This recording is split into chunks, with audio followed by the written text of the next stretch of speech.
Hi, I'm Daniel Gordis. I'm a writer living in Jerusalem. I also work at Shalem College. And this is 18 Questions, 40 Israeli Thinkers from 1840. So we'll begin where we always do. As an Israeli and as a Jew, how are you feeling at this moment in Israeli history?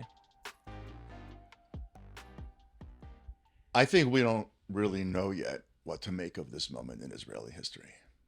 We're obviously a year and a bit after one of the most tragic events, certainly in Israeli history, and it's up there even in the list of Jewish history altogether. In recent weeks and months, things have begun to look a little bit better militarily. That could change. It's hard to know what's going to happen in Syria. It's hard to know what's going to happen in Jordan. It's hard to know if there's going to be a hostage deal at the moment that you and I are speaking. So I think it's very hard to know what to make of this moment. There are very deep social divides here, which seem to have been healed a bit at the beginning of the war when people came out of Gaza and said Yachad Natseach, and you don't hear Yachad Natseach anymore. I mean, you really don't. You don't see it on posters. You don't see it on the news. It's almost become trite to say we're going to win together because the social divides that almost ripped this country to shreds in the first 9 months of 2023 have come back to the fore with judicial reform, with the issue of the draft of the Haredim. So how am I feeling? I'm feeling very grateful that we've pulled out of the darkest places. I feel personally very grateful to be living here during this. It's much harder, I think, for somebody who cares as much as we care not to be here. I know for my friends in America, for example, who care deeply, being away is very, very painful. Mm-hmm. So while we've had a son in and out of the army, and that's obviously frightening beyond words, um, so I think we're at a moment of great transition. You know, there have been other moments of great transition where the Judaism that emerged afterwards was very different than the Mm-hmm. Judaism that emerged. The Judaism emerged afterwards was very. Let me just come back. There's been profound catastrophes in Jewish life that have led to great changes in Jewish religious life, Jewish theological life, Jewish whatever, in which the Judaism that emerged was very, very different from the Judaism that had preceded whatever catastrophic event that was. Mm-hmm. So if you look at the destruction of the first temple, for example, I mean, there was an exile and then some of them returned, but the tribal system is over. You don't go back to having Shvatim, individual tribes living in certain places in the land of Israel. After the destruction of the second temple, obviously biblical Judaism as we kind of knew it is over, and what we call now the rabbinic world, the world of Chazal, takes over. And then after the end of the Second World War, Judaism as it existed in Europe really also didn't exist either. And it wasn't just that the Jews moved from Europe to Israel or from Europe to the United States. The Judaisms that emerged in both Israel and the United States were very, very different. Mm-hmm. I think we're in a similar moment, but we're too close to the moment to have a sense of what's the Judaism that's going to emerge going to look like. I think we know Mm-hmm. more what's cracked about the narratives that we told ourselves Mm-hmm. about our place in the Jewish world and less about what's going to emerge.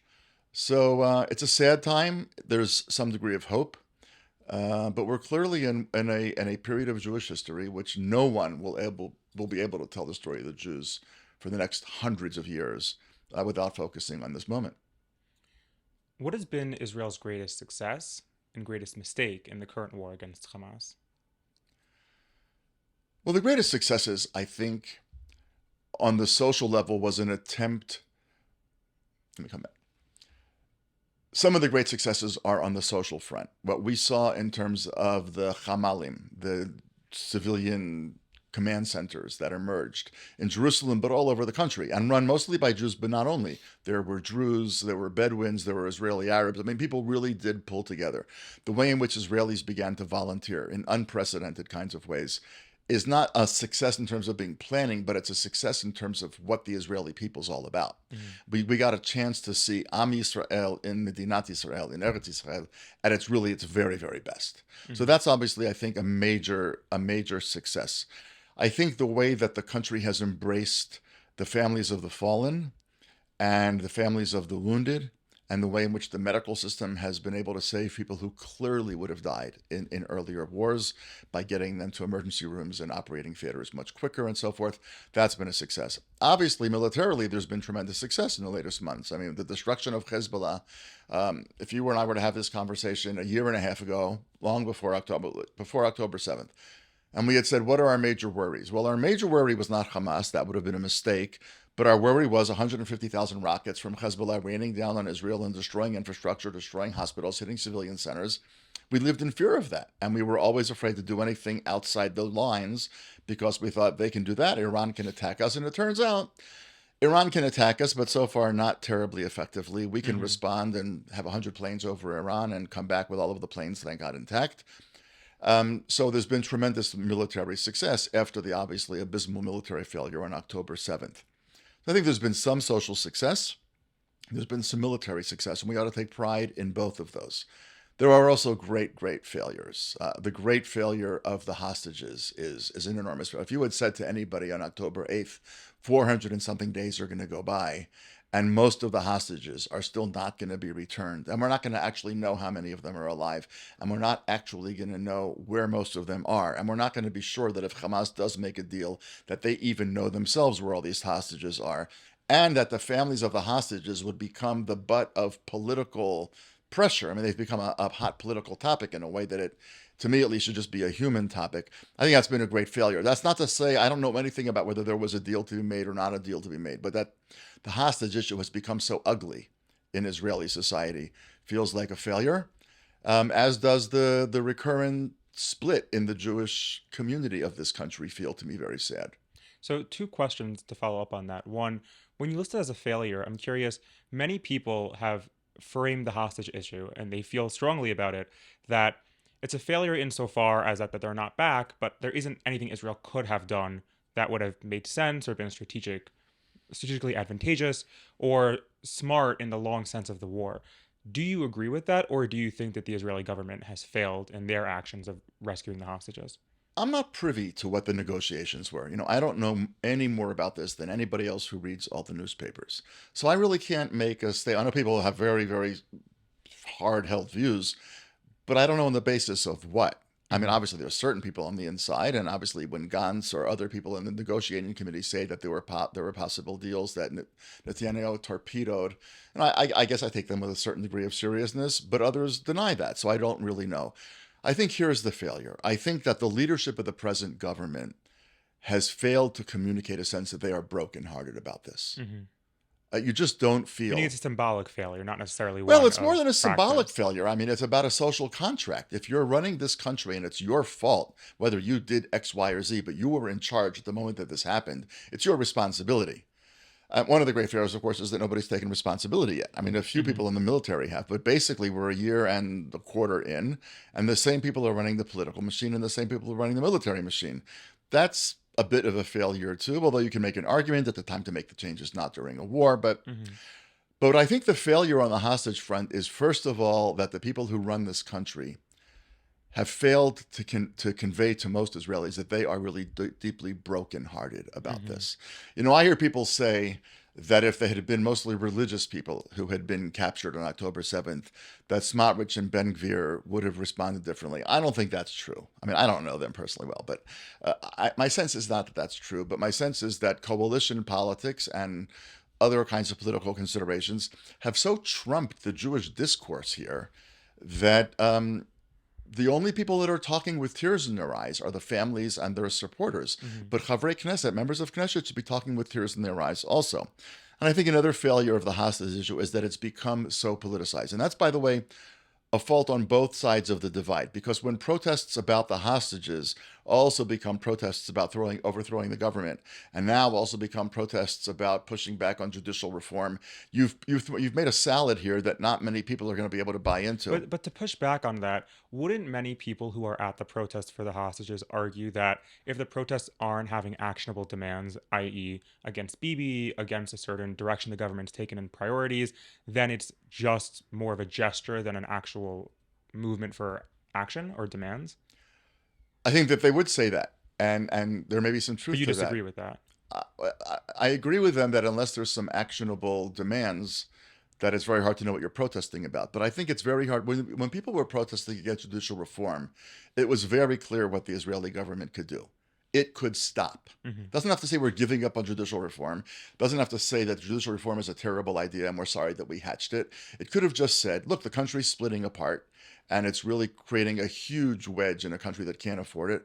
we're going to put it on pause. Mm-hmm. And we're going to begin to have a national conversation in which we're going to bring in experts from all different sides, religious and secular and young and old and left-wing and right-wing and judicial this and judicial that. We're going to have a national conversation. And then at a certain point, we are probably going to move forward. But we want to move forward where the people really understand Mm-hmm. what we're about.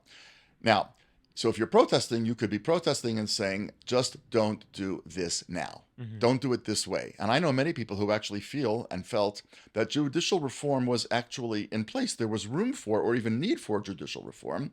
But when the country's that divided, when the country's being split like that, when pilots say we're not training, and when elite people in units say we're not going to go to the, we're not going to go to the army anymore, and doctors are talking about leaving, and people in high tech are talking about taking their money out, clearly something's gone very, very wrong. Mm-hmm. So you stop. And then you can bring it back once you've had a national conversation. The people who were protesting then had a very clear action item, Mm-hmm. which the government could completely do, which was stop Mm-hmm. for now, put it on pause. It's not really clear what the government's options are right now. I mean, I just don't know. I mean, I have no idea what Hamas is really willing to do. I don't know what Bibi's really willing to do. Where do you see the war going now? Look, lo navi ani v'lo ben navi, right? I mean, this is a terrible part of the world in which to try to prophesy, although most of the world's prophets came from this part of the world. Anybody. Well, let me ask it this way instead. What do you see the war's purpose is at this moment? Do you think the war should end? Do you think the war is still after something? And if so, what is that? I think the way this war should end is with the balance of power in the Middle East completely changed. Now, we weren't Meaning having that what? conversation in November of 23, but now where we are, I think if this war, and it may have multiple phases, but if this war ends with the Iranian regime still in place and still in pursuit of a nuclear weapon, it's a huge failure of Israel and the By West. this war, you mean the war against Hamas or the more? The war that Israel's been involved in since the afternoon of October 7th. Uh-huh. I mean, it's had lots of different phases.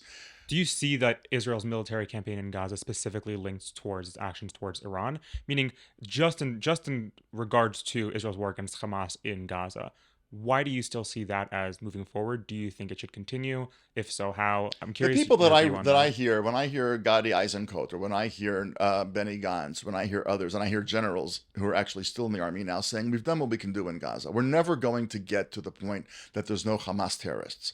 We're never going to get to the point that there's no running around having Hamas meetings. It's just not going to happen. Mm-hmm. That they're not a serious threat. They can lob a rocket or two. That's for sure the case, and that's probably always going to be the case. It's probably always going to be the case from Hezbollah. I mean, we're going to be sure that we got every single one of the 150,000 rockets. There's not a bunch of guys in some house somewhere that have one who could theoretically launch it. Is stuff going to start flying from Jordan? Are we still going to see things flying in from from Yemen, excuse me? But the people that I listen to, who I tend to believe, and again, it's not based on personal expertise of any sort, say we've more or less gotten done what we've gotten done in Gaza, what we need to get done.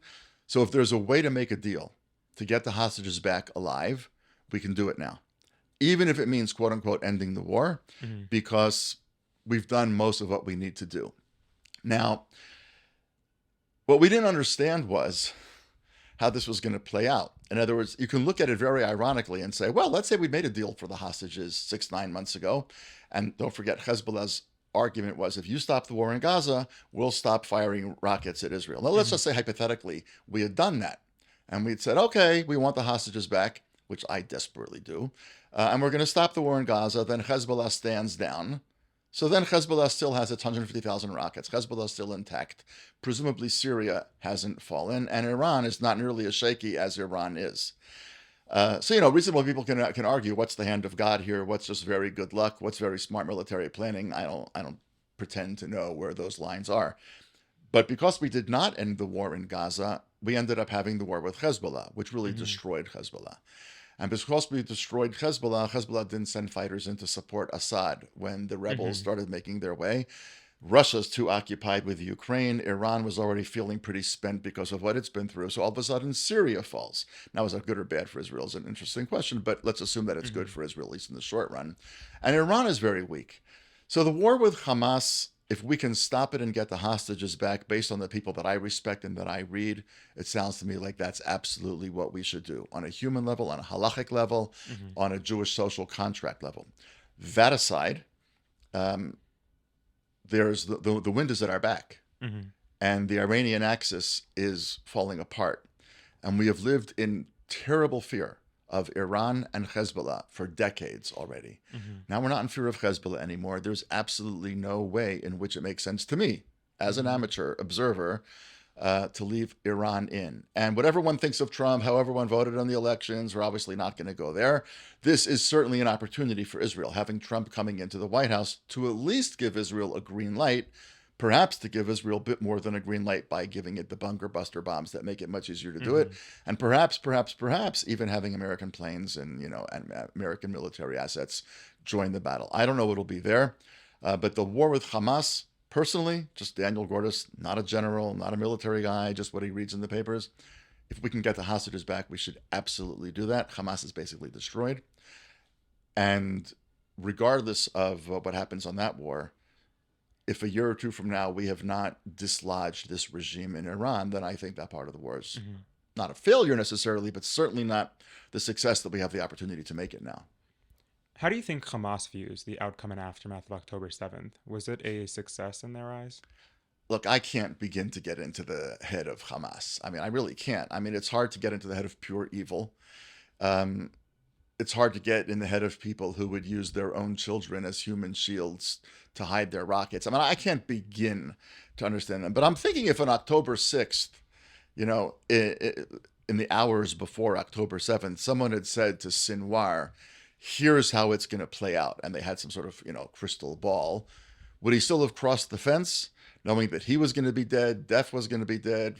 We don't know exactly how many Palestinians are dead, and it's becoming clearer and clearer that those numbers have been inflated. But a lot of Palestinians are dead, and a lot of Palestinian children are dead, and a lot of Palestinians are homeless. And we're in December; it's winter time. It's not good. And Hezbollah was destroyed, and Syria fell, and Israel's taken tremendously important action in Judea and Samaria, the West Bank, in order to try to quell some of the terror units there.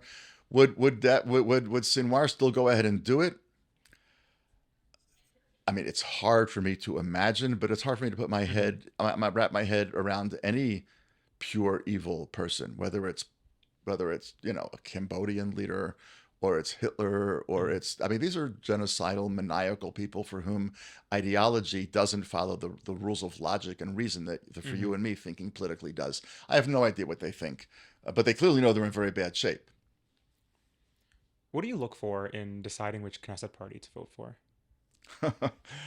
Aside from the fact that I think I've never, ever voted for the one that won, and having lived in Israel for 25 years, I've had plenty of chances to, at the carnival to throw my ball in a little bowl and get a goldfish. I never brought a goldfish home from the Israeli election carnival. Now, the truth is, when we lived in the States, we used to get those goldfish. They would basically die in 2 days anyway. So, I mean, it's not a terrible loss. But again, I want to stay away from personalities here. But I want, it needs for me to be a person, first of all, who I trust. And this is not the head of the party needs to be. The party is the person. I mean, really, with all due respect to the political platforms, people don't say, I voted for, they can't even remember what Gantz's party's called. They can't remember what Bennett's party was called. What's Yair Lapid's party? Okay, people know it's Yesh Atid, but I mean, what's Lieberman's party even called? Is it still Yisrael Beitenu? Is it not still Yisrael Beitenu? They know that Bibi is Likud. I mean, that one they got because that goes back to Begin. But I think really people do vote here. They couldn't tell you. They really couldn't. I think 90% of Israeli voters could not tell you whose numbers 5, 6, 7, 8, 9, and 10 on the list that they're voting for.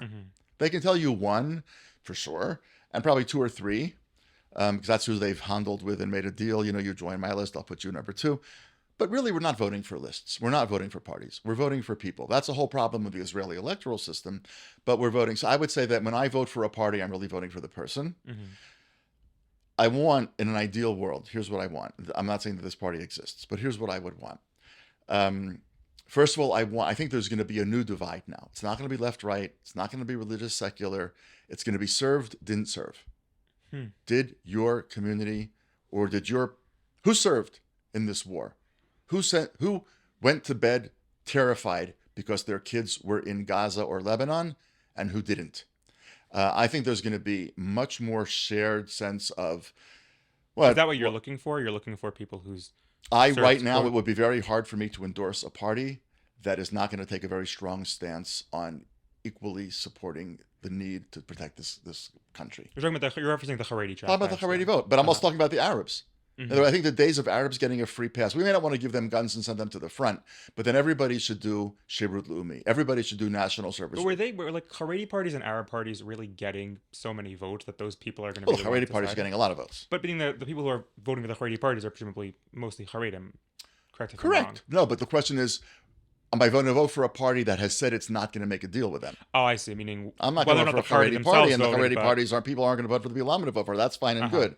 But I think if in the past I said, yeah, they're going to bring them in, but whatever. For me now, I think that that's becoming if not a red line, it's becoming a much more serious priority. That's number one. But I would say it's true about Arabs also. In other words, if you're going to be citizens of this country and 20% of this country, you have to help make this country tick. I understand the emotional, moral complexity for Arabs going to war against. It's not their figurative cousins. It's their cousins. In other words, who was in Haifa in May of 1948?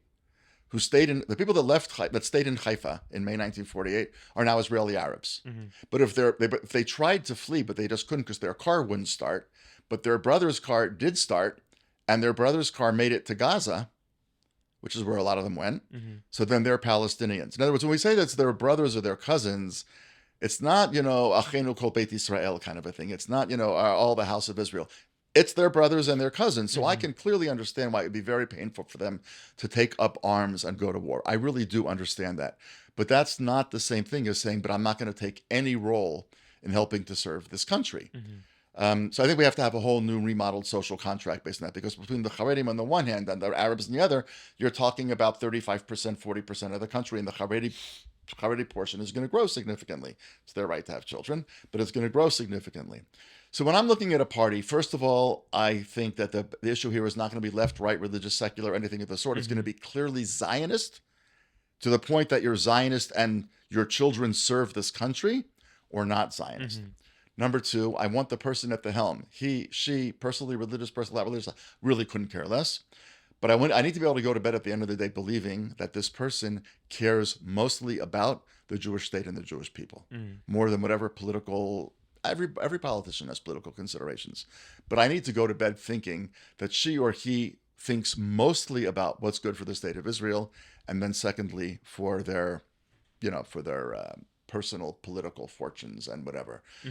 So I'm looking for somebody who takes Zionism seriously, who's not abashed about Zionism, who's not afraid to speak in public about the right of the Jewish people to a national home in their ancestral homeland, I'm looking for people who are not ashamed to talk about this as a Jewish state in which Hebrew is going to be the main language and the Jewish holidays are going to be the language of the country, the calendar of the country, and where the curricula of the schools, whether they're religious schools or secular schools, have to have Bible, and they should have much more Torah Shebaal Peh, rabbinic texts, than they do now. They used to have much more in the secular schools. It's been whittled away. I want somebody who wants to make this as a serious Jewish moral country.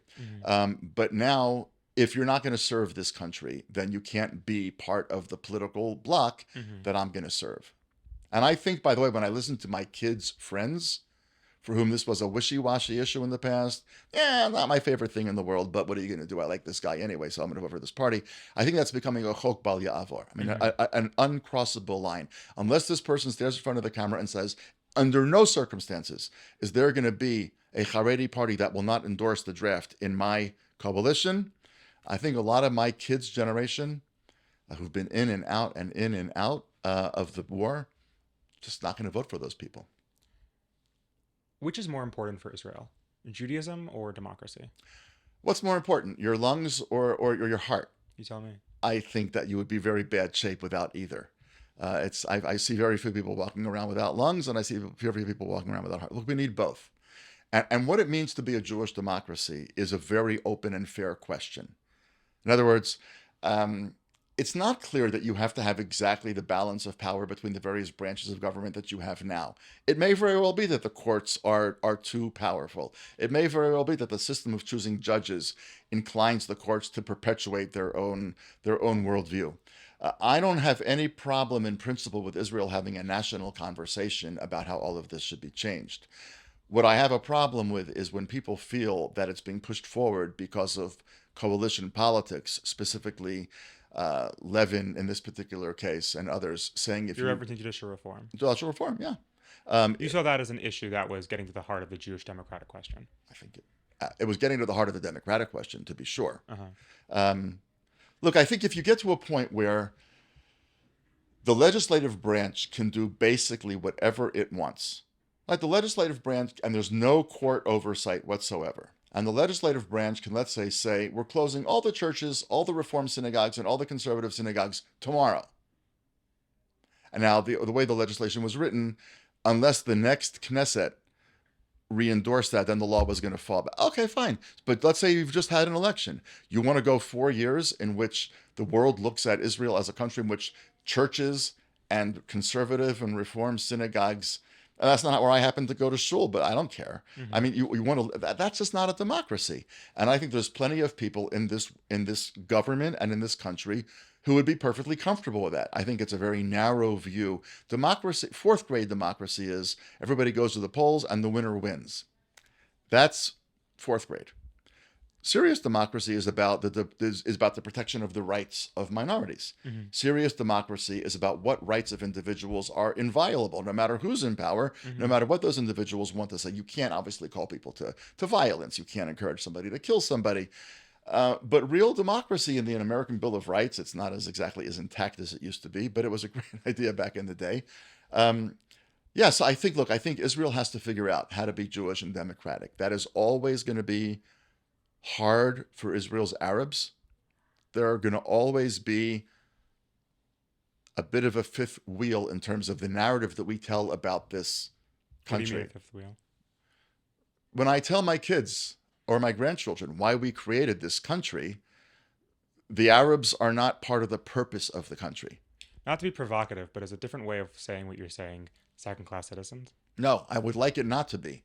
But there's different kinds of second-class citizens. I would like it not to, I'm absolutely committed that it not be second-class citizens in the sense that, they can't vote for this or that, or they're going to earn less, or they can't live here or live there, or whatever. Meaning not legal, not legislatively but I felt a second-class, second. but in some Why way did I make social Aliyah? reality. I mean, I made Aliyah mostly because my wife was making Aliyah, and I was very anxious to live in the same country as her. Also, because she would have had custody of the children. So, I mean, in fact, she said to me, we came for a sabbatical year, and she said, I'm staying. And if you go back, I think you're going to miss the kids. She was 100% serious. So I stayed.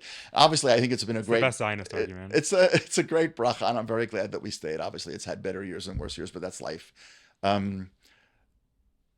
But my wife wanted to make Aliyah because she really felt that this was where she wanted her children to be raised, and she wanted to live in an entirely Jewish cocoon and whatever.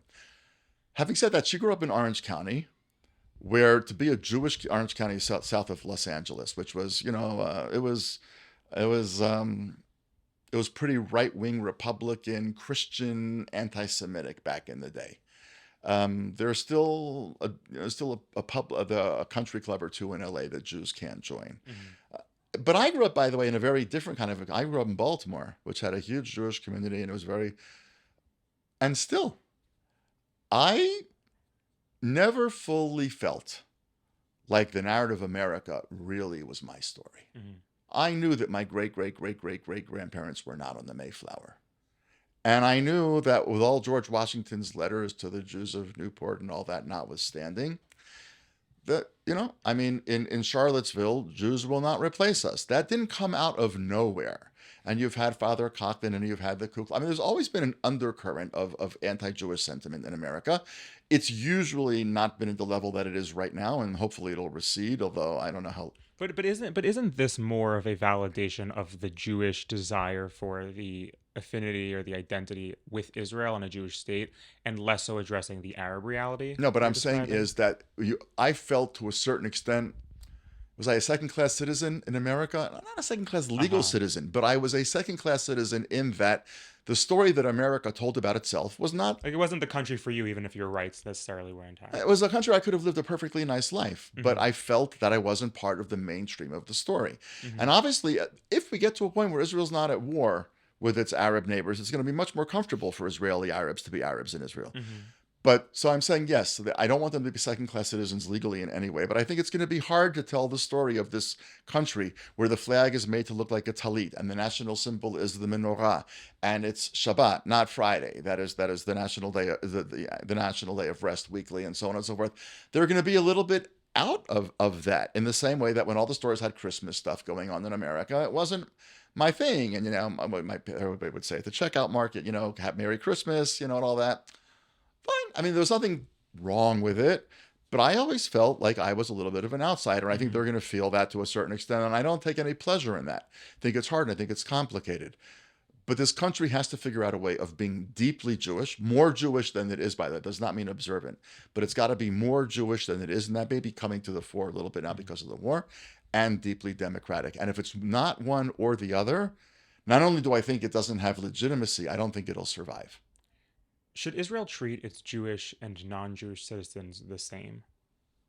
Meaning what, in terms of letting them go to the doctor? However you understand the question. Look, I think any democracy has to give all of its citizens the same basic rights. Would I prefer that they're not, this is going to get tough now, right? I would like to be able to go to I never go to an Israeli mall if I can at all help it. But let's say hypothetically, the worst possible thing happened and I had to go to an Israeli mall. I'd rather there were not Christmas trees in the malls in December. Now, if there's Christians here who say, but we want our symbols there too, that gets hard. It gets hard in the same way that, Jews wanted creches, but then the Chabad was actually the ones that wanted to pull up Chanukiot all over America as the Christians were putting up creches. It's going to make me uncomfortable to walk in, to Kanyon Azraeli. Maybe they even have a Christmas tree. I don't have any idea. Maybe they have them there. I have no clue whatsoever. But yeah, Israel has to treat its non-Jewish citizens the way that any serious democracy treats its citizens. It gives them healthcare. It gives them the right to vote. It gives them the right to assemble. It allows them to worship as they want to worship. How do you do that and maintain the overwhelming Jewishness of the state and the overwhelming Jewishness of the symbols of the state and the discourse of the state and the culture of the state and like kind of the ether of the state? That's going to be hard. That's going to be, but nobody said that building a state was supposed to be simple. Because then if you say, well, okay, wouldn't it just be easier if we got rid of all the non-Jews, boom, wave a magic wand, they're all gone. You then have exactly the same problem with non-religious Jews and with religious Jews and with modern Orthodox or, Dati Le'umi Jews and with Haredi Jews. In other words, countries have to learn how to make space for people that they don't agree with who are part of their communal pact. So yeah, I think we should treat our non-Jewish citizens every bit as well as we treat our Jewish citizens, at the same time that we understand this is a Jewish state, the discourse of which, the symbols of which, and so forth are going to be Jewish. What role should the Israeli government have in religious matters? The government should most of all, I think, have the role of protecting the rights of citizens to worship the way that they want. That, I think, is the most important thing. So, you can argue this at the Kotel, that not at the Kotel. But I think that, we can make I obviously have my opinions, but and it's not, to me, by the way, nearly the most important issue in Israel, in religiosity. It's not. I mean, much more important here is how... And it felt like it used to be. There was a point where it did feel like that was the pressing issue. Not for me, Israel. but for many people. Not for me. It was never a pressing issue for me. Why is that? Because... it's going to be very controversial. Do you mean the distinctly religious question or specifically regarding the Kotel? I'm sorry, specifically regarding the Kotel. I think the Kotel, I'm not a huge Kotel goer. I live like a 15-minute walk from the Kotel, 20-minute walk maybe from the Kotel. I don't think I've been to the Kotel in 15 years, 20 years. I really have not been there in a very, very, very long time. I have my issues. Just it's... I go to shul every day, but I don't go to the Kotel. Not a matter of principle. If I get to bar mitzvah, I go. Unless it's in the heat of the summer, in which case I figure out a way to say that I'm not in the country. But you can't schwitz that much for a bar mitzvah. But no, but seriously, I think people made an issue out of the Kotel, which I understand its symbolism. But I think there's other issues. Look, I learned something really interesting from a talk that I gave in Canada once. It was like a parlor meeting in Canada. It probably goes back 6, 7, 8 years ago. And there was a woman there who had converted Reform in Canada. She was in her late 60s. She was not moving to Israel. She was not, I don't think, from the way she spoke, particularly personally observant. But when she spoke about the fact that Israel does not recognize her conversion, she started to cry. And yarad li asimon at that moment, as we say, the sort of the token, the phone token went into the machine, heard the click. I understood something that I never understood before, that she wanted to be validated by the Jewish state. I think we don't think enough about how when we want to be able to call on Jews around the world to give us money, to support us, to give us political support, to do whatever we want, that people care deeply that the Jewish state validate who they are as Jews. I think the government needs to remember that this is the state not of Israeli citizens. This is the state of the Jewish people. Now, Israeli citizens are going to get to vote, and non-Israeli citizens are not going to get to vote. Israeli citizens are going to pay taxes, and non-Israeli citizens are not going to pay taxes. But the role of the government in religion, I think, should be to safeguard the Jewishness of the state and to protect the rights of all people to worship however they want. Again, obviously you can find an extreme example, and then we're gonna, whatever. Should somebody able to put a Christmas tree at the Kotel? Well, obviously not. I mean, we can always find ridiculous, extreme examples. I think we need a chief rabbinate, which is a very different kind of chief rabbinate. We've gotten to a point. Right, don't forget, Rav Goren was not Haredi. Rav Herzog was not really Haredi. I mean, we had Zionist rabbis, openly, unabashedly Zionist rabbis, for a very long time. And over the course of time, the chief rabbinate shifted. And for a very long time, you had distinctly non-Zionist rabbis, to say nothing of people who went to jail for graft, which is not so great when it's a chief rabbi.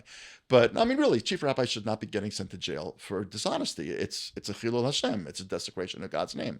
But we ought to get back to a place where the chief rabbin is a source of inspiration for Israeli Jews. When Israeli Jews hear the chief rabbi speak, they say, even if they're totally secular, wow, that was a really fascinating point about Hanukkah that I'd never, ever thought of before. It makes me want to do Hanukkah differently.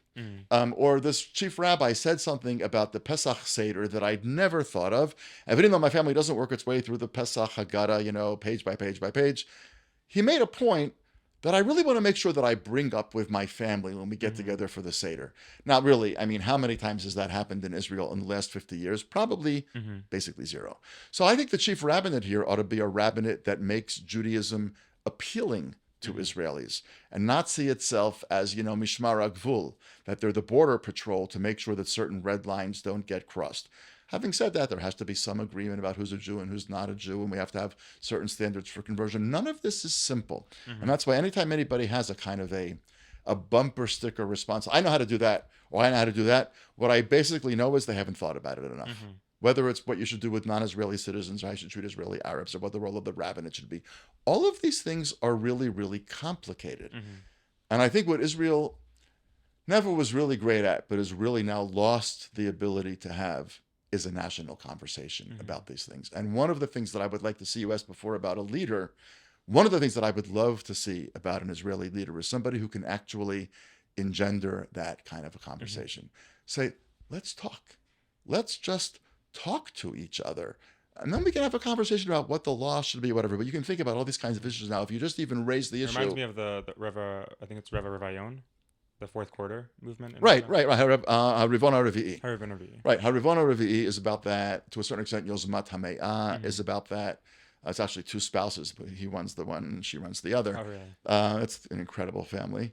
But yes, there are a lot of Israeli groups that are sort of ground up, but you need bottom up, but you also need top down. You need an ideal world. Let's go to America for a second. Think about the major times when America made huge changes in its society through political leaders who brought a new vision, but who were also, in a certain degree, able to engender a national conversation. So Andrew Jackson is a horrible human being and a complete racist. And he's just horrible. People forget how bad he was. But he's followed by Lincoln. And Lincoln at the Gettysburg Address, but in all of his work as a human being, creates a new vision for America. He reminds America we can be better than what we were. And we can have a conversation here now. That does not get rid of racism in America. Obviously not. You get Jim Crow. But Abraham Lincoln was such a person. I think that FDR, for all of his many faults, and he was not a lover of the Jews, and he kept the Jews out of America. I mean, it was Cordell Hull who worked in his administration who mostly did it. But, FDR kept the Jews out of America. The St. Louis came to outside of America's territorial waters and was sent back to Germany. And those Jews, third of them, went up chimneys in Europe. I mean, Hmm. he didn't bomb. He didn't bomb any of the tracks to Auschwitz, which we'll never really fully understand why he didn't want to slow down the transport of Jews in cattle cars. I mean, there's a lot of things about FDR that are very, very, very Yeah. problematic. But he gave America a new sense of a vision of what it could be. So did Lyndon Johnson. Lyndon Johnson stole his Senate seat. He bought it. He stole his Senate seat in Texas. But by the time, and he was a racist. But by the time he becomes president, he inaugurates kind of, this new revolution in racial theory, the new Hmm. generation, the great generation, and all of that. These people who were very flawed. I mean, I know less about Lincoln's flaws than about FDR's and Hmm. Johnson's, but I'm sure he had them. But these people who were very flawed somehow were leaders that enabled the country to have a serious conversation Hmm. after massive crisis, after the Civil War, after the attack of Pearl Harbor and getting sucked into the Second World War, after the civil rights issues of the 1960s. Um, we need a leader here who everybody looks at and says, she or he actually wants me to be part of this society. Now that Israel already exists, what's the purpose of Zionism? Zionism is the national liberation movement of the Jewish people. So Zionism was, I mean, you can make an argument. Well, we exist. You don't need Zionism anymore. We're a country like France or Morocco or any country. We exist. And I think there's something, by the way, very obscene about the conversation. Does Israel have a right to exist? Hmm. About what other country on the planet does anybody have that North Korea or whatever? So I don't really think that, I know people think we should stop using the word Zionism. I don't think it's a huge issue, but I don't really think we should, because I think the word Zionism reminds us what the purpose of the state was. This state is the product of a national liberation movement. Is opposing Zionism inherently anti Semitic? Is opposing the right of the Jewish people to have a state of their own fundamentally an attack on the Jewish people? Yes. Does that mean that I think that everybody who opposes Israel's right to exist thinks of themselves as an anti-Semite? I don't think that they do necessarily. I think a lot of them do. But anti-Zionism has become a very convenient way of manifesting your anti-Semitism. But I think when one looks at Jewish history, and you even look at what's happening in America now, and we don't know where it's going. I think it's very unlikely the Jews are going to get put on trains and taken anywhere. But you have Jew hatred from the right, and you have Jew hatred from the left. And you now live in Israel, but you went to college in America. If you were to have stayed in America and your children were to grow up there, would they feel comfortable on an Ivy League campus in 25, 30 years? I don't think you and I know the answer to that question. Hmm. And is it going to still be comfortable to be a Jew wearing a kippah on Wall Street or in Silicon Valley? I don't think we know the answer to that question. What we do know is this, that no diaspora, even the best, which is America, has ever been entirely tolerant of Jews being overtly Jewish. Jews changed Judaism a lot in America to become accepted. The Jews need a state. The Jews need a state to call their own. They need a place that can be their home. And if you know anything about Jewish history and you still oppose the right of the Jews to have a state of their own, given what the world has always done to the Jews, always done to the Jews, then yes, opposing Israel's right to exist is an assault on the Jewish people. Are there other reasons to oppose Zionism rather than it being a specific focus of the Jews? Meaning, one of the things that listeners had emailed us about to try and specify and to ask is for someone to say that theoretically the Jews having a right to a state, no issue with, but the way that Israel has manifested, whether someone's views on historical wrongs towards Arabs and Palestinians and so on, and the function of a nation state, are those illegitimate reasons to oppose Zionism? I think one can have a conversation about the things that Israel's done right and the things that Israel's done wrong, and reasonable minds can differ as to whether Israel has conducted itself correctly in the conflict. But let's imagine the conflict goes away. People could still have issues with how Israel addresses the rights and roles of Israeli Arabs. People will have an issue Hmm. perhaps with how Israel blends or meets or draws the line between tradition and being part of a Western economy, part of a Western world, and so on and so forth. People are going to criticize that. Now, by the way, there are a lot of countries that are designed to serve a specific religious community, Hmm. right? I mean, There are Scandinavian countries where you have to be a member of a certain church to be the leader of the country, to be part of the royalty or whatever. There's a lot of Arab countries where obviously they exist for the purpose of Islam. The reason that Israel gets slammed in ways that they don't is because the expectation of those other countries is so low, because they're not democracies, and so therefore nobody asks to what extent is Saudi Arabia treating other countries or other religions fairly, or Egypt or Jordan or whatever. Well, isn't that also because of their role in relation to the United States, which is usually where these conversations originate, or in Europe? I mean, because the United States is such a good ally of Israel's, therefore we should be comporting ourselves. Meaning that Israel's role relative to the United States is different than Saudi Arabia or. Well, first of all, I don't know how Scandinavia. different Saudi Arabia's relationship with the United States is going to become whenever. Correct. I really don't know that it's going to be all that different. But look, every relationship like that between Israel and the United States, it's a bear hug. In other words, it's a hug, but you're being hugged by a bear. And being hugged by a bear is fun until the claws reach around, and that's the same thing here. We're not a Hebrew-speaking, falafel-eating version of the United States of America. The United States of America, whether you're a Christian, Muslim, Jewish, Buddhist, Baha'i, whatever, it doesn't make any difference. The country, in theory, not in reality, but in theory, is just as much for all of you. That's not who we are. We weren't created to be that. We were created to be the national home of the Jewish people. That's what Herzl spoke about, and that's what the Balfour Declaration was about. And that's what the United Nations created in 1947. They said a Jewish state and an Arab state. Now, the fact that the Arab state never came to be is because they attacked us, as opposed to saying yes.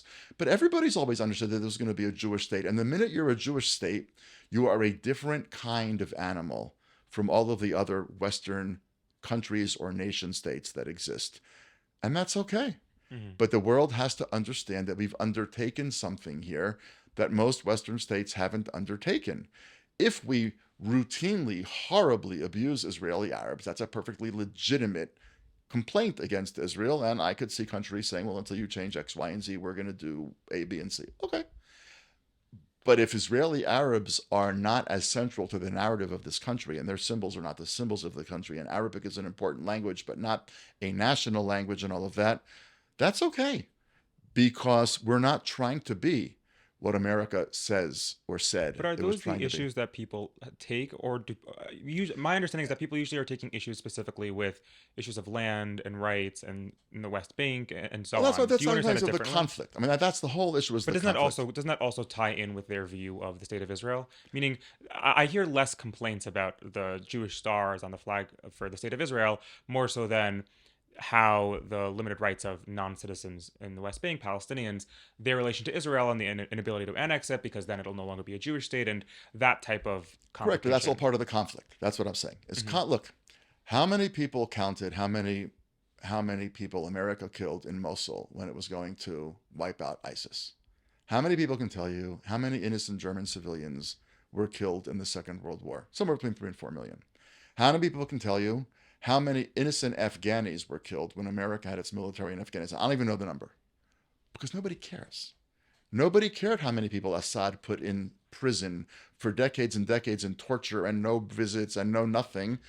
Nobody cared. Everybody knew the information about Assad's prisons was perfectly available on the internet. But the people on Columbia's campus, and on Penn's campus, and on Harvard's campus, they didn't care what Assad was doing to that he gassed his own people. Hundreds of thousands of people that he gassed. He used poison gas. And Barack Obama said there was a red line in the sand, and then all of a sudden there was a sandstorm, and there was no red line in the sand. In other words, there's a way in which I just don't take this critique seriously anymore, because it is so unilaterally projected at Israel. So I want Israel to be much better at a whole bunch of things than it is. And the situation on Judea and Samaria, West Bank, call it what you want to call it, is very problematic, and there are no good solutions there.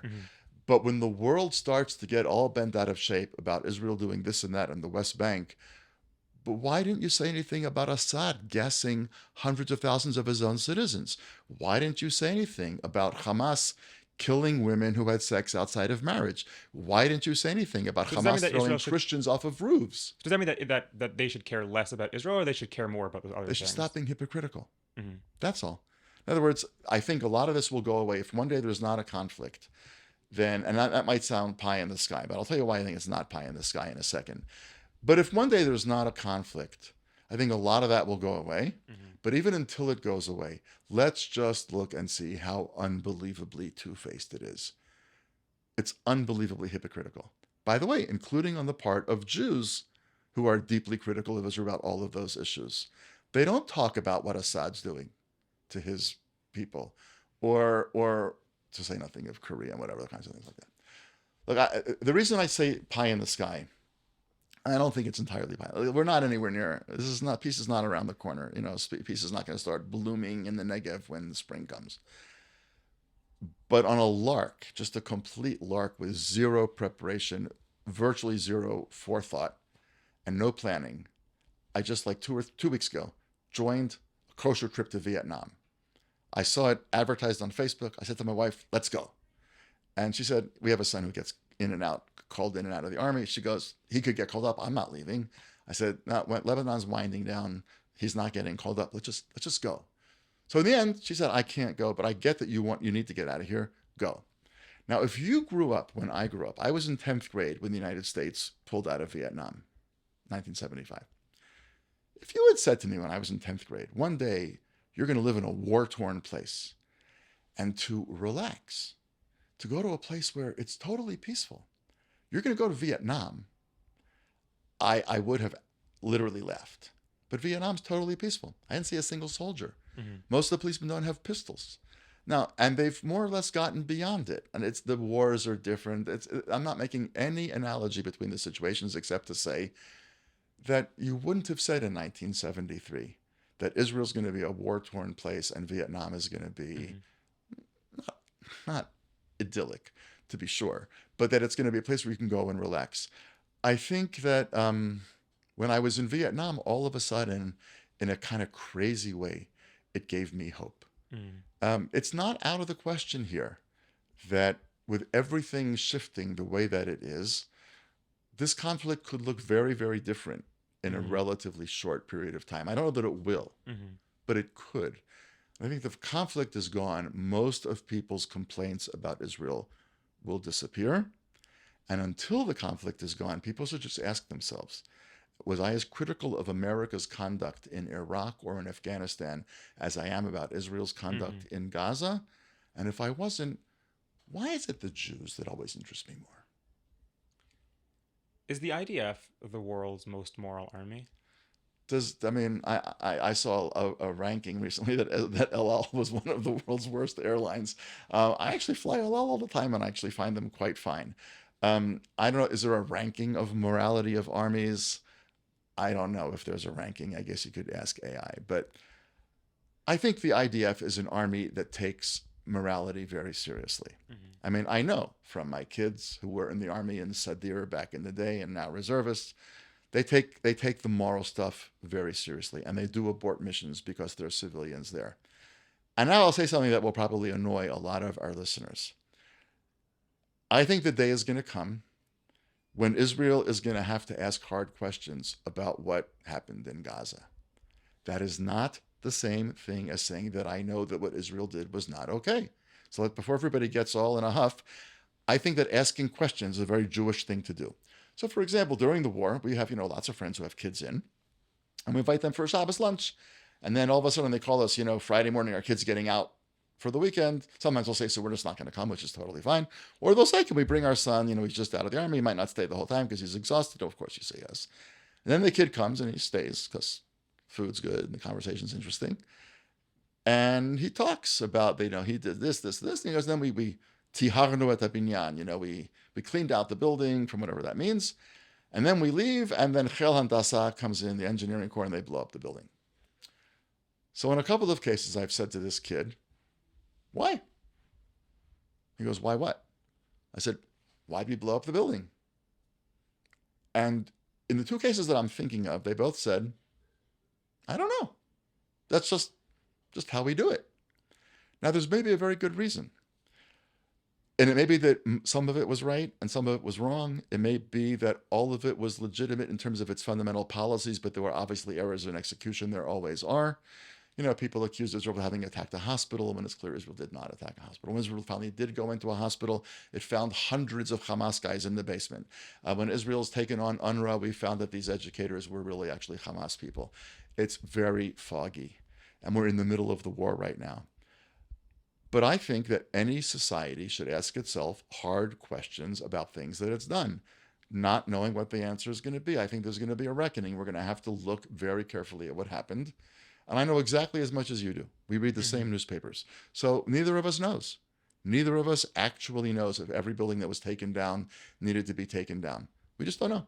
But I think that Israel's going to have to ask questions. And I would love to hear that, yeah, we made a mistake here. Of course we made a mistake. They would have many bombing runs. Of course you're going to make mistakes. But by and large, yes, Israel is a very moral army. Israel could also find that it did things in Gaza that we're not proud of. That doesn't completely pull the carpet out from being a moral army. I couldn't care less if somebody calls Israel the most moral army in the world. I mean, I'm not in public relations for Israel, but I care very deeply about Israel being a moral army.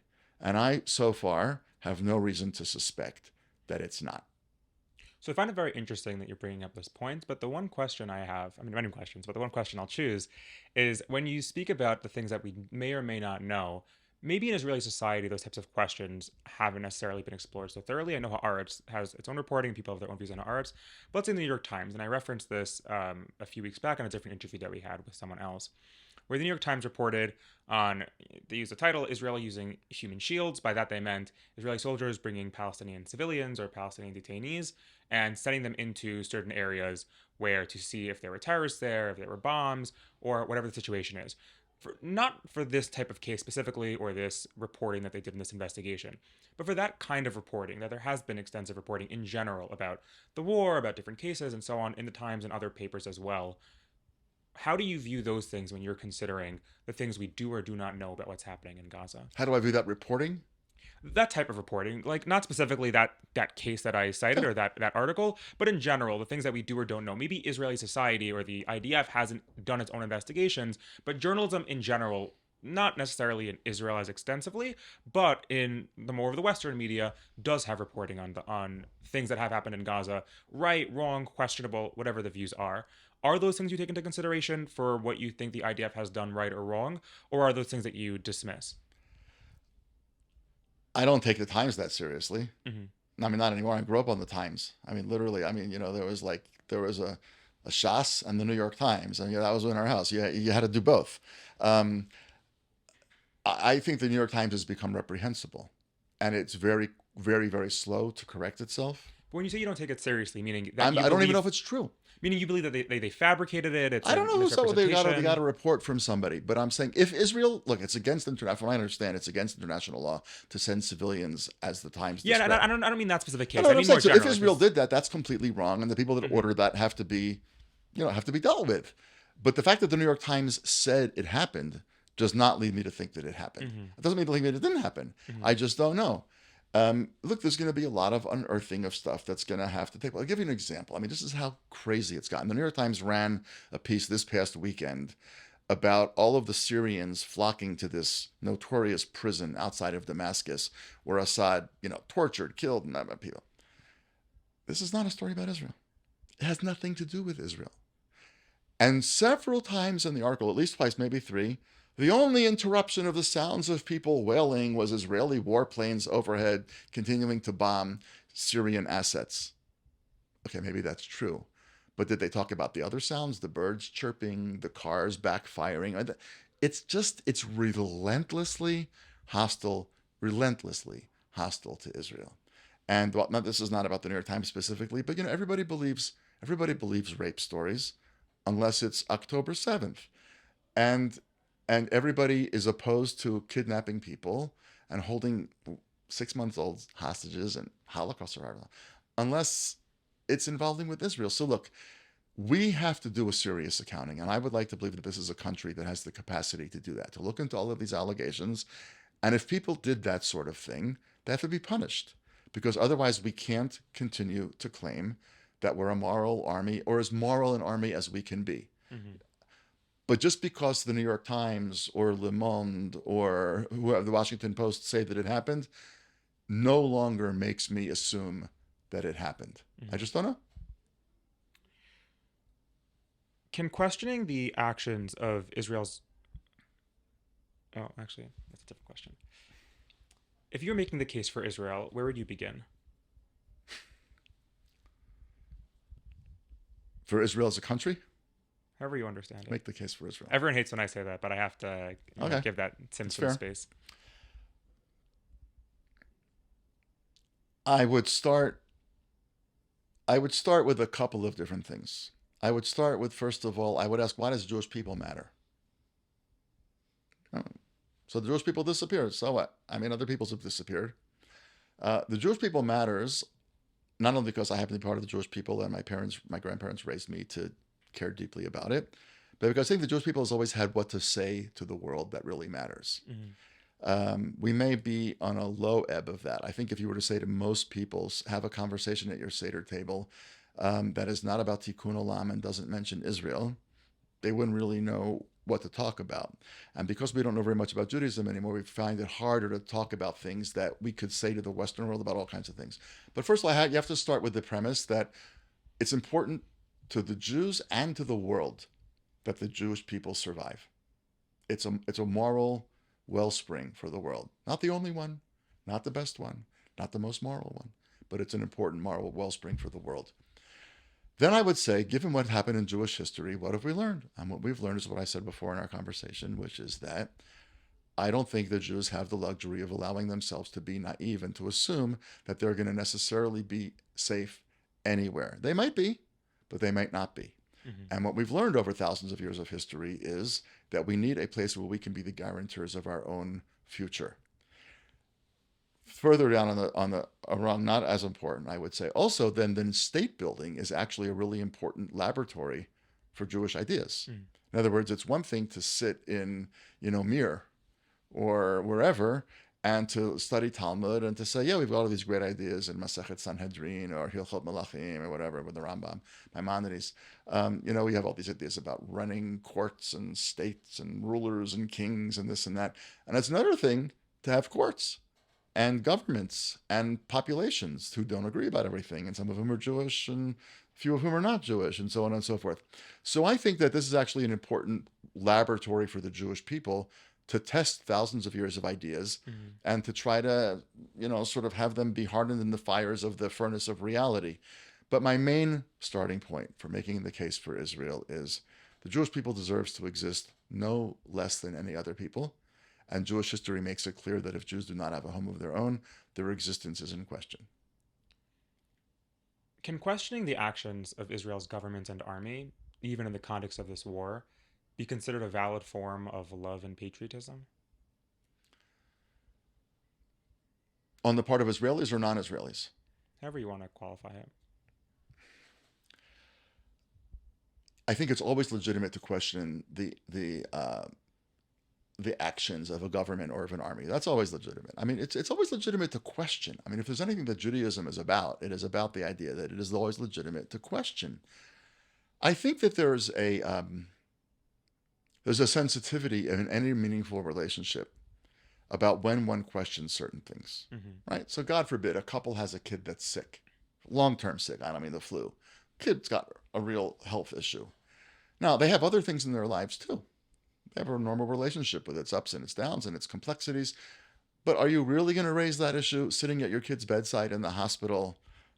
I don't like that you leave your socks outside the hamper and throw them on the floor, or you're not doing enough of the shopping, or we need to rethink our budget, or whatever. Those are all legitimate issues, but you're probably not going to raise them with your kid in the hospital where you're sitting by her bed or his bed. It's off. It's cruel. Is it wrong to ask your spouse, why do you respond this way? How do I respond that way? No, you can ask your spouse anything you want to ask your spouse, but not there, not at that moment. I think that people who understand the horror that Israel has gone through in the last year and a half, not quite a year and a half, a little bit more, a little bit less, I mean, it's okay to ask those questions, but we're so bruised, we're so bloodied, we're so hurting. I think people that we just had this past Shabbos, we had dinner with two other couples.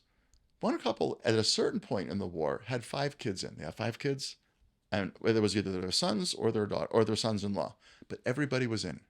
Everybody was in. One lost an eye, and is okay-ish, but they still have kids in.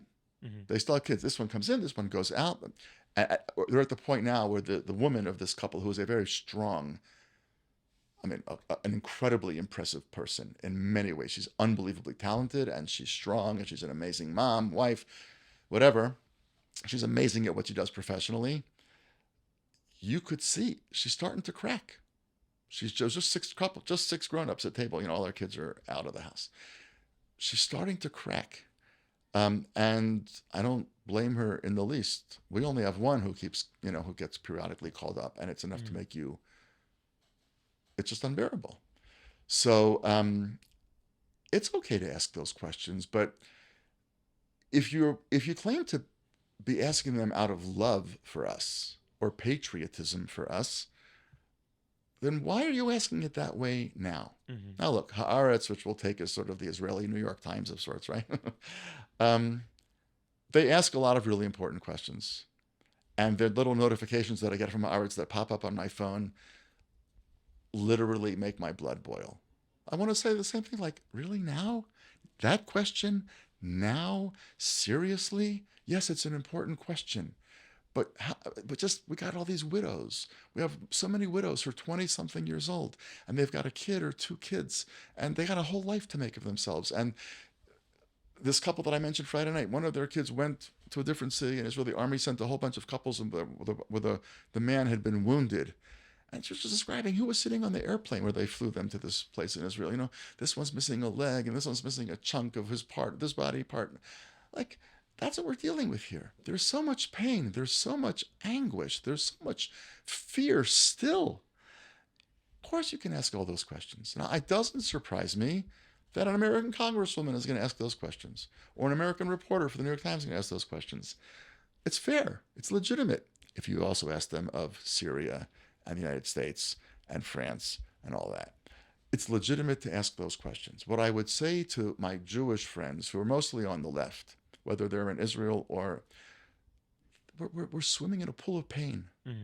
We're just dripping with pain. You really want to ask that question now? Go ahead. It's legit, but it doesn't feel like it's coming from a place of love. What do you think is the most legitimate criticism leveled against Israel today? I mean, on that note. No, but let's take the United States. What's the most legitimate criticism of the United States?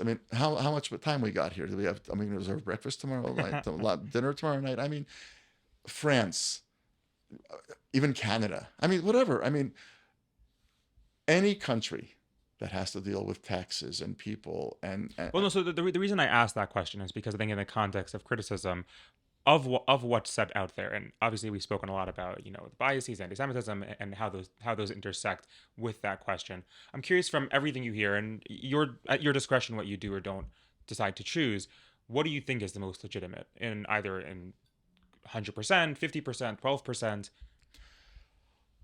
So I'll just say, for me, what I think are the questions that I think where Israel's failing or failed. First question is, you have to have the day after conversation.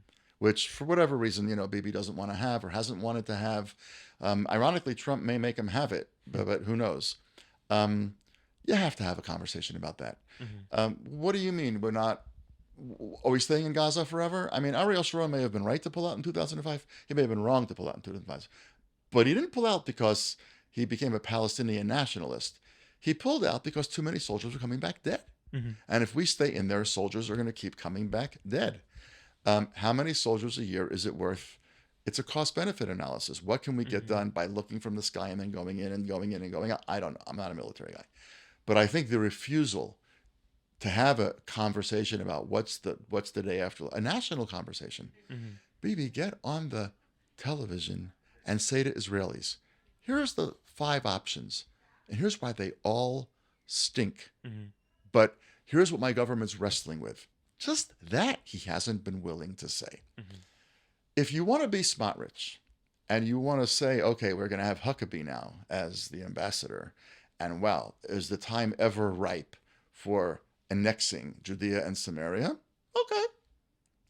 Now tell me, what are you doing about the democracy here? Are you making them Israeli citizens, those several million people that live in what the world calls the West Bank? Or are they just going to be non-citizens in this thing, which then begins to look a lot like second-class citizens at best, and apartheid at worst. Have that conversation. But if you say to Smotrich, talk to the Israeli people about those questions, he won't have that conversation. So I think the main issue that which goes back to your earlier point of that national conversation for. I think it's a huge issue. I think it's a great irony that people that are schooled in traditional Jewish life know this. People who are not schooled in Jewish life may not know this. What you study in yeshiva is not Bible. I mean, you open it up periodically, but it's not the main thing. You study Talmud. Talmud's more or less in its traditional printing. It's a 20-volume account of arguments in the Beit Midrash. I find it very sad that the people that is the product of that tradition can't even have a national conversation. Just ask the questions. Right now, most Talmudic discussions obviously doesn't tell you the Hilchata Kerabi. It doesn't tell you the halacha follows Rabbi X. We've gotten really bad at having national conversations, and we need them more than most countries need them. And it's more core to who we are as Jews. Do you think peace between Israelis and Palestinians will happen within your lifetime? Who knows? I just interviewed in my podcast. I just interviewed Rabbi Yitzhak Greenberg, whose book The Triumph of Life just came out long ago. And I've always had a tremendous amount of, reverence for Rabbi Greenberg. But I remember at a conference probably in the early 1990s, when his wife Blue, who was an incredibly accomplished woman in her own right, said at this conference, "There's going to be Orthodox women rabbis in my own lifetime." And somebody leaned over to me and said, "Oh, she thinks she's immortal." But she's alive and well, thank God, and there are women Orthodox rabbis. Some people approve of it, some people don't approve of it, some people call them rabbis, some people don't, but there are women Orthodox rabbis. The Vietnam thing that I mentioned before, you're going to leave a war zone and go to Vietnam to calm down. That is this joke where afterward I asked them, if not in your lifetime, then in my lifetime. Okay, fine. Yeah, so I'm a lot older than you. My dad's joke, he takes place. But if you would ask me 2 years ago, do I think that there's going to be a resolution of Israeli-Palestinian conflict in my lifetime, I would have said absolutely not. And if you would ask me 6 months ago, I would have said absolutely not.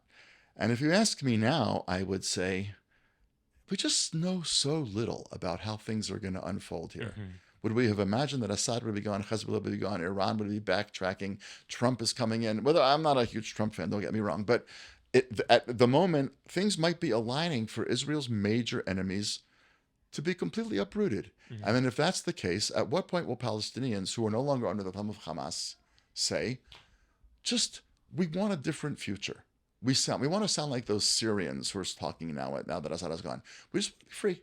We just want to live our lives. And maybe destroying Israel isn't the most important thing about being a Palestinian. Is that possible? It may be that 6 months from now, things have gotten so bad that I'll be mortified that I said this to you and it was recorded, and I'll say, like, we'll have the date on the what interview. was I thinking on that Sunday, post Shabbat morning when everything was looking, I don't know.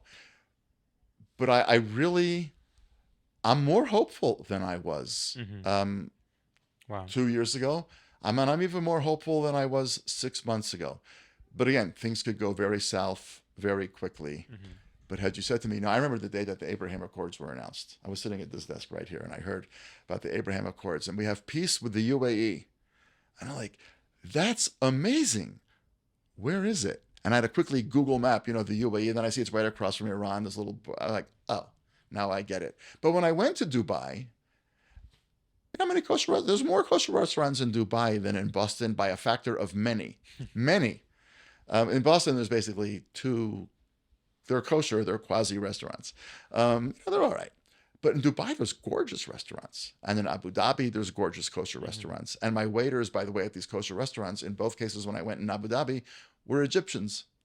And it's surreal. Now, would you have said to me 5 years or 10 years ago, one day you're going to go to Abu Dhabi and you're going to go to a kosher restaurant, wear your kippah around town without having any problem whatsoever. And the waiter is going to be Egyptian. He's going to sit down because there's nobody else in the restaurant. It's like him in the middle of the afternoon. He's going to sit and chit-chat with you about life in Israel, life in Egypt. I'd say, you really have to get help. But that's exactly what happened. So I'm actually more optimistic at this moment than I've been in a long time. It may be because I just need some optimism right now. And it may be because I'm reminded about how fast things can change. And it may be that if we bump into each other in the street in Yerushalayim 6 months from now, I'm going to say to you, please cut that out and delete that part. But right now, I don't know. But it's not as impossible as I used to think it would be. What do you think should happen with Gaza and the Palestinian-Israeli conflict after the war? I don't know. I mean, I really mean that. I don't know. We can't allow Hamas to rebuild. People say, well, obviously we're not going to build settlements there.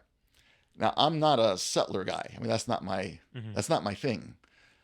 But I just want to remind all those people that why do we have Carmiel, which is smack in the middle of the Galilee, right? Which was not included in the United Nations 47 map. But we accepted the map, and then they attacked us, and we captured land, and we built there. Eilat and Carmiel and all sorts of other places that we take for granted are part of the Jewish state. Zionism has always been, we want peace, but if you attack us and we capture your land, we're going to build there. So I have used to, back in the day when I did a lot more like taking groups around and American groups and this and that, we would go and meet with people in various yeshuvim over the Green Line. And young women, some of them religious and some of them not, would say, my parents are so mortified by what I do. Like, I moved here, I moved to this yeshuv, and they're mortified. They think I've lost my mind and my moral compass. She says, but I remind them, I'm only doing what your parents did.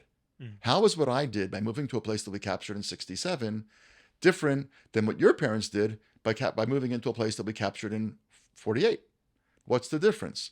So again, I want to remind our listeners, like, say, oh my God, to build Jewish settlements back in the north of Gaza, on a certain level, that sounds insane. But on another level, we've always built settlements as part of protective walls. And that's what Zionism has always been. We don't want to have a war, but if you start one and we capture your land, we're going to build there. I just say that to make everybody understand again how complicated this is. Because if it's totally illegitimate to build in North Gaza now, and it's totally illegitimate to have settlements over the Green Line, then why was it okay to build in Carmiel in the middle of the Galilee? We'll cut the entire interview and just use these 2.5 minutes. Okay, that's fine. I'll release that. Okay. So I really don't know. You have to be more of an expert into what's really going on in Palestinian society. You have to be much more of an expert than I am in what's really left of Hamas and what's not really left of Hamas. You need to know more about what can we find out in time. So I don't know how to get there, but we need to get to a place where we don't rule them and where they don't threaten us. It would be much easier if they decided to turn a new leaf and say, yeah, we want to live side by side with you. Is that going to happen so fast? I just don't know. I just don't. I don't speak Arabic, which is a huge problem, I think, for Israelis, because we're in this intimate, at worst, war, and at best, bear hug with the claws of a people that we really can't read their social media. And we can't read, and of course you can upload one to Google Translate. Of course you can, but we don't read their op-ed pages the way we read, we don't read their Facebook postings and so forth. So I don't know, but I know we can't rule them, and I know they can't threaten us.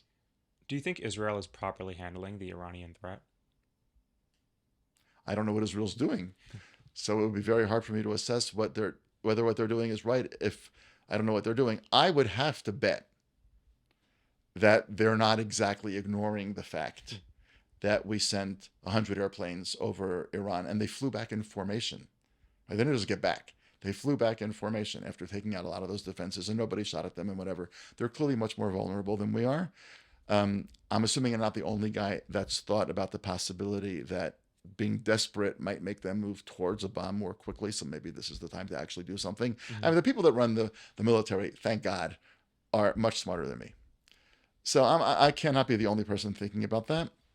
So I can't judge if Israel's doing the right thing about Iran, because I don't know what Israel's doing about Iran. And that actually is appropriate. In other words, it's amazing. There are certain things that are actually secret in this country, and that's quite fine.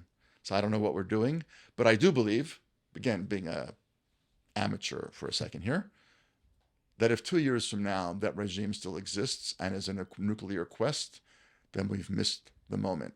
I don't think we're going to miss the moment, but how we're not going to miss the moment, I have no idea. Where do you identify on Israel's political and religious spectrum, and do you have any friends on the quote-unquote other side? Well, first of all, if I'm in the middle, which I am, I have friends on both sides, right? So you're in the middle, both politically and religiously. Yeah, I think so. What does that mean? I mean, it means that if you do one more mitzvah than me, then you're a fanatic, and you do one less mitzvah than me, then you're a goy. Good place to be. But no, how do I define myself? Well, politically, I define myself as a centrist. People like to say, a lot of smart people like to say, Daniel Harbin says, and Yossi Kanalevi says, and Michael Oren says, Michael Goodman says, all these people, and Michael Goodman says, 80% of Israelis agree about 80% of the things. And I think that that's probably sort of true. And I'm part of that 80%. In other words, I want Israel to be Jewish. I want it to be democratic. I think that Israeli Arabs and Haredim have to take their role in becoming part of the economy and defending the state and so on and so on and so forth.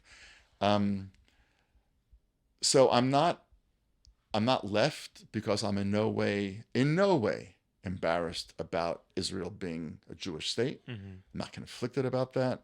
I'm in no way embarrassed about Israel having to use massive force if it needs to defend itself.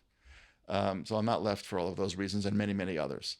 I'm not right because I'm not in favor of annexation, because I don't want the Jews to be a minority in the Jewish state and I don't want us to be an apartheid state. That does not mean that I think we should take out every yeshuv over the Green Line. Don't get me wrong. But I'm saying why I'm not a Smotrich or a Ben Gvir. I'm also, I don't hate Arabs. I don't hate Muslims. I don't hate Arabs. I hate our enemies. And there's a big difference. And so an Arab or a Palestinian can certainly be not my enemy. A lot of Israeli Palestinians, which they want to call themselves very often Israeli Arabs, who I know and who I'm friendly with, I don't consider to be my enemy, and I hope I'm not being naive. So politically, I think I'm pretty much in the center. As I said at the beginning, and I've never voted for ever, and I voted in a lot of elections here, I've never voted for the party that actually came out on top. But I tend to vote center. I tend to vote center. And some of those parties still exist. Some of those parties don't exist anymore. Religiously, I also see myself very much as a centrist. So just to give people a sense of where I come from, I was raised in a family that unabashedly called itself conservative, but always davened in Orthodox shuls. So my grandfather was a conservative rabbi, but when he retired from his pulpit, he davened in an Orthodox shul. So we sort of straddled that line. My parents and my grandparents were all very committed to the notion that Judaism, it's different now. It wouldn't force them out of orthodoxy now, but back then it did. That Judaism had to be open to the academic world and the academic questions about where texts come from or whatever. That's no longer an issue. I mean, at YU, that stuff is flat on the table completely. But it wasn't the case when my parents were growing up and my grandparents were raising them. My parents were raising me. So we were kind of this hybrid. We were told we're conservative Jews. But I went to Orthodox day school, and we always daven in Orthodox shuls, and so on and so forth. Today, we daven at a community called Hakel in Yerushalayim, which is, an American who came and looked at it would say it's egalitarian Orthodox, meaning there's a mechitza, everybody there is shomer mitzvot, but it's egalitarian gender-wise in terms of davening. And other people will say, well, that's not Orthodox. In fact, the 3 people that came in to heckle us yesterday at Mincha, they saw women davening. They were like, I mean, these 3 teenagers who walked by, you're destroying Judaism. I don't think we're destroying Judaism. But that's where I am. I mean, it's a little bit of an oddball. But that's where I am. I personally observant, personally shomer mitzvot, kashrut. And you have friends on the other, quote unquote, other side. I have tons of friends on either side. I mean, first of all, my kids are not exactly like me. They're in different places. But yeah, we have tons of friends who are totally secular. We have friends who are like have kosher homes but are not shomer Shabbat. We have friends of all different sorts, and we have a lot of friends to the right of us also. And what's interesting is we had a few friends the first time that Trump ran, because a lot of us are kind of American expats. That was an issue that people didn't talk about because it felt like it could break a friendship. Our politics about Israel now during this war are sometimes also very different, but we just talk about it because everybody understands that what they're saying is born out of not really knowing. This is what I think, but I don't really know. So we have people who are much more to the right about us on this war. We have people much more to the left of us on this war, but not a single friendship has even had a hiccup. But yeah, we have friends all over the spectrum. I mean, do I have, friends who are like Ben Gvir types? I don't think I have any friends who are Ben Gvir voters, although I might. I mean, but I have a friend that wouldn't shock me if they voted for Ben Gvir, but I can't really name anybody. Well, I can name people, but they're in my second or third circle, but not the people that we get together for Shabbos usually.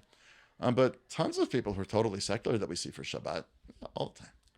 And our final question of the 18. Hopefully you weren't counting. Were you, 'Cause I wasn't counting. There were follow-ups, so Okay, those don't count. okay. I lost count, but I trust you. I hope so. Do you have more hope or fear for Israel and the Jewish people? Yes. All right, thank you very much.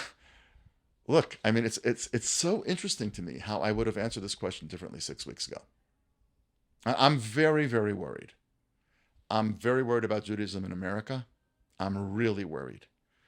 I think it's much worse than people think. I think Why do that you say the that? Jew hatred in the left has become part of the left's DNA, and the left does control academia, and academia has always been the gateway for Jews to success in America. The left does control a lot of the press that Jews see as their home base in terms of the New York Times, the Washington Post, the LA Times, or whatever. And I think that you have one of these crazy moments where the right and the left agree about one thing, that the Jews are the problem. So, Trump isolationists, Trump white supremacists, the Charlottesville people, and the people on the left. I'm very worried about Judaism in America. And I think, by the way, that while on one hand, the Trump presidency offers all sorts of opportunities with Israel and Iran and maybe even pushing back on the campuses, it also runs the risk of eroding some of those protections that have protected minorities and individual rights and so on and so forth. So again, I don't want to get into the whole Trump thing, but it's a complicated story. It's a very complicated place. I'm worried about Judaism in America. Look, this has been a roller coaster this past 15 months. Just been a roller coaster. On October 14th, 2023, which is the week after, by which point we knew basically what had happened. It was the next Shabbat. And I was still saying Kaddish for my mom, whose yahrzeit is today, interestingly, but her second yahrzeit was today. But I was saying Kaddish for my mom. And, people in shul knew me. And at one point, I was the only person there. Maybe it was Mincha. I don't remember. But I was the only person there saying Kaddish. And we all knew already. I mean, we didn't know the gory details, but we had a pretty darn good idea about the horror of what had transpired. And I started to say Kaddish. And then I couldn't talk. And I was obviously still very sad about my mom. But my mom lived a long life, and she was ready. When she died, she was ready. I mean, so it was, we missed her, but it wasn't a tragedy in that sense. But I really, at a certain point in Kaddish, everybody just waited. They understood he'll get it together, and then he'll finish Kaddish. And then somebody came up to me afterwards, and he said, I was at a different minyan this morning, and two of the people saying Kaddish couldn't speak. And he said, he said it was the first time that I've been to Shiva on Shabbat. Because we don't sit Shiva on Shabbat. He says, but going to shul felt like being in Shiva. Wow. Because people were trying to say Kaddish and they couldn't, which is what you have at a Shiva minyan, not normally in shul. So it's been such a roller coaster. I'm not optimistic in the short run that we're going to develop the kind of political leadership that we need to bring out the best in this country. But I am optimistic about what I saw in the people of this country, and where they're going to meet. I don't know. Is the Rivona Revi'i, which you mentioned earlier, Yozmat HaMe'ah, which are these things to try to get people to take more political roles, are some of those guys that talked about it in the tanks that came out of Gaza, and they said, we were with a yeshiva guy and this and that, and we all got along together, and maybe. I'm very worried about the internal divisions in this country and our inability, as I said a couple of times already, to have those conversations.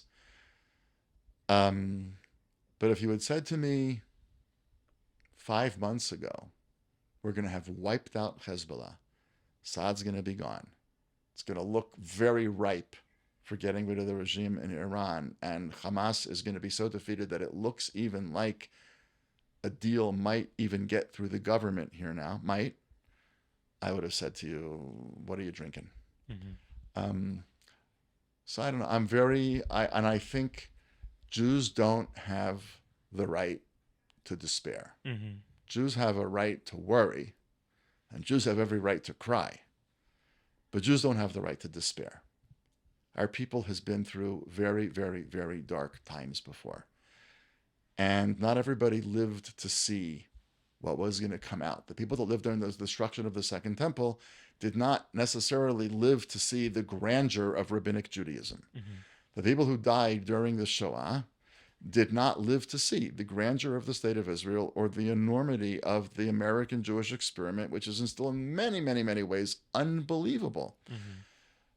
So you can't look and ask, what is it going to be before I go to, my eternal resting place? I don't know what's going to be by then. So I am very worried, and I'm very optimistic. And I think that's a Jewish place to be. Mm-hmm. Well, Daniel Gordis, thank you so much for answering our 18 questions. How was this for you? It's fun to talk to smart people. So thank you for the great questions, and thank you for the opportunity to share these thoughts, many of which I've never thought about before. Amazing.